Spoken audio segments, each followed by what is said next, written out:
माता रानी के भक्तजनों आर्य मनुसर की चैनल पर आप सभी भक्तजनों को स्वागत है।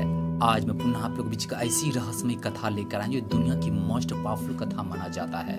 जो भक्त इन कथाओं को सुनते हैं उनके जीवन में किसी प्रकार के दुख, दरिद्र, रोग, दुष्ट आत्मा समस्या नहीं रहते हैं। जो भी समस्या रहते हैं मिनटों में टल जाते हैं। जो भी कार्य में असफलता प्राप्त हुआ है उस कार्य में सिर्फ सफलता ही सफलता प्राप्त होते हैं और सारी देवी देवता का सुख समृद्धि से बात प्राप्त होता है। क्योंकि आज का जो कथा है माता दुर्गा की कथा है। तो भक्तजनों जो आज मैं कथा बतलाने वाला हूँ, जो देवताओं के देश से देवी का प्रादुर्भाव कैसे हुए और इन कथाओं को सुनने वाले का जीवन सफल हो जाते हैं, तो ध्यान मंग्न सुनना। क्योंकि ये जो दुर्गा सप्तशती से हम ले गए कथाएं हैं, अगर आप इन कथाओं को सुनते हैं तो आपका सारे कार्य जरूर पूर्ण होंगे और सफलता प्राप्त होगा। तो कहा जाता है कि पूर्व काल में देवताओं और असुर में पूरे 100 वर्षों तक घोर संग्राम हुआ था। उसमें असुरों का स्वामी महिषासुर था और देवताओं के नायक इंद्र थे। उस युद्ध में देवताओं की सेना महाबली असुर से परास्त हो गई। संपूर्ण देवताओं के जीतकर महिषासुर इंद्र बन बैठा।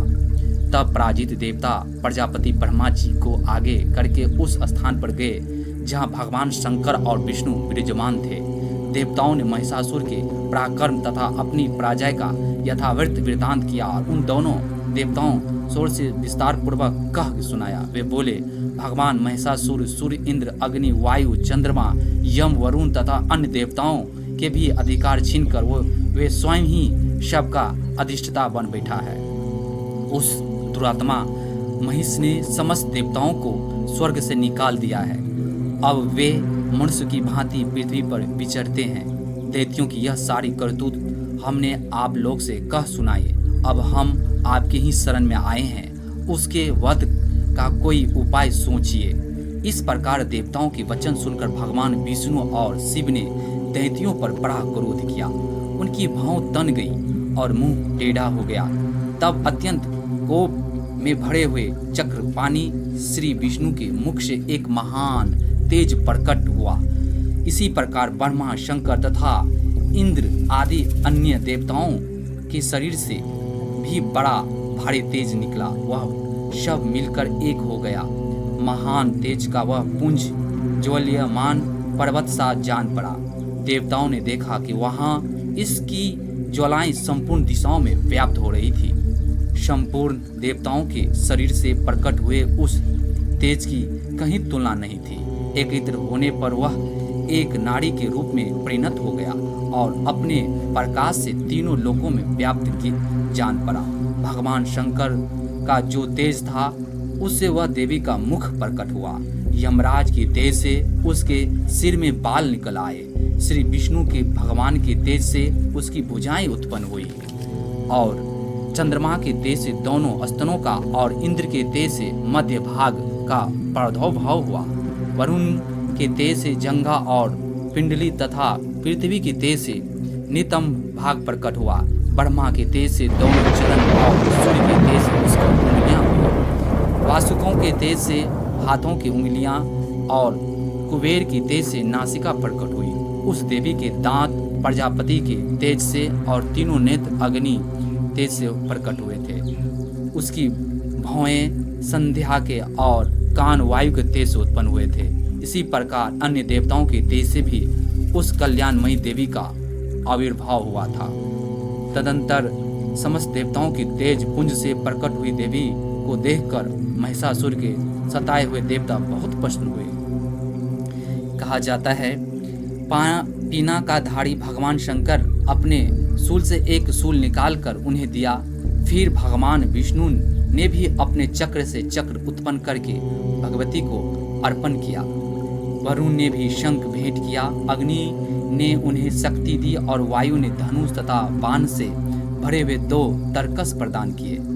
शस्त्र नेत्र वाले देव राज इंद्र ने अपने वज्र से वज्र उत्पन्न करके दिया और ऐरावत हाथी से उतारकर एक घंटा भी प्रदान किया। यमराज ने कालदंड से दंड, वरुण ने पास, प्रजापति ने अष्टफिटिकाक्षी माला तथा ब्रह्मा जी ने कमंडलू भेंट किया। सूर्य ने देवी को समस्त रोम कूपों में अपनी किरणों का तेज भर दिया। काल ने उन्हें चमकती हुई ढाल और तलवार दी। क्षीर समुद्र ने उज्जवल हार तथा कभी जीर्ण न होने वाले 2 दिव्य वस्त्र भेंट किए। साथ ही उन्होंने दिव्य चूड़ामणि, 2 कुंडल, कड़े, उज्जवल अर्धचंद्र, सब बाहुओं के लिए केयूर, दोनों चरणों के लिए निर्मल निपुर, गले के सुंदर हंसली और सब उंगलियों में पहनने के लिए रत्नों का बनी अंगूठियां भी दी। विश्वकर्मा ने उन्हें अत्यंत निर्मल फरसा भेंट किया। साथ ही अनेक प्रकार के अस्त्र और अभेद कवच दिए। उनके सिवा मस्तक और वक्ष स्थल पर धारण करने के लिए कभी न कुम्हलने वाले कमलों की मालाएं दी। जल्द ने उन्हें सुंदर कमल का फूल भेंट किया। हिमालय ने स्वारिके के लिए सिंह तथा भांति भांति रत्न समर्पित किए। धनाध्यक्ष कुबेर ने मधु से भरा पान पात्र दिया तथा संपूर्ण नागों के राजा शेष ने, जो इस पृथ्वी के धारण करते हैं, उन्हें बहुमूल्य मणियों से विभूषित नागहार भेंट दिया। इसी प्रकार अन्य देवताओं ने भी आभूषण और अस्त्र शस्त्र देकर देवी का सम्मान किया। तत्पश्चात उन्हें बराबर अष्ट साहस पूर्वक उच्चारण में गर्जना की। उनके भयंकर नाद से संपूर्ण आकाश गूंज उठा। देवी का वह अत्यंत उच्च स्वर से किया हुआ सिंहनाद कहीं समा न सका। आकाश उसके सामने लघु प्रतीत होने लगा। उससे बड़े जोर की प्रतिध्वनि हुई, जिससे संपूर्ण विश्व में हलचल मच गई और समुद्र कांपने उठे, पृथ्वी डोलने लगी और समस्त पर्वत हिलने लगे। उस समय देवताओं ने अत्यंत प्रसन्नता पूर्वक तथा सिंहवाहिनी भगवती से कहा, देवी तुम्हारी जयकार हो, जय हो। और साथ ही महर्षियों ने भगवती भाव से विनम्र होकर उनका स्तवन किया। संपूर्ण त्रिलोकी क्षोभग्रस्त देख दैत्यगण अपनी समस्त सेनाओं के कवच आदियों से सुसज्जित होकर हाथों में हथियार ले साहस उठकर खड़े हो गया। और उस समय महिषासुर ने बड़े क्रोध से आकर कहा, आह, यह क्या हो रहा है। फिर वह संपूर्ण असुरों से घिरकर वह सिंहासनादि को लक्ष्य करके दौड़ा और आगे पहुंचकर उसने देवी का देखा, जो अपनी प्रभाव से तीनों लोगों का प्रकाशित कर रही थी। अनेक चरणों के भार से पृथ्वी दबी जा रही थी। माथे के मुकुट से आकाश में रेखा खींची जा रही थी तथा वे अपनी धनुष की टंकार से सातों पतालों को क्षुब्ध किए देती थी। देवी अपनी हजारों भुजाओं संपूर्ण दिशाओं की आच्छादित करके खड़ी थी। तदंतर उनके हाथ दैत्यों के युद्ध छिड़ गया। नाना प्रकार के अस्त्र शस्त्र प्रहार संपूर्ण दिशाएं उद्भूत होने लगी।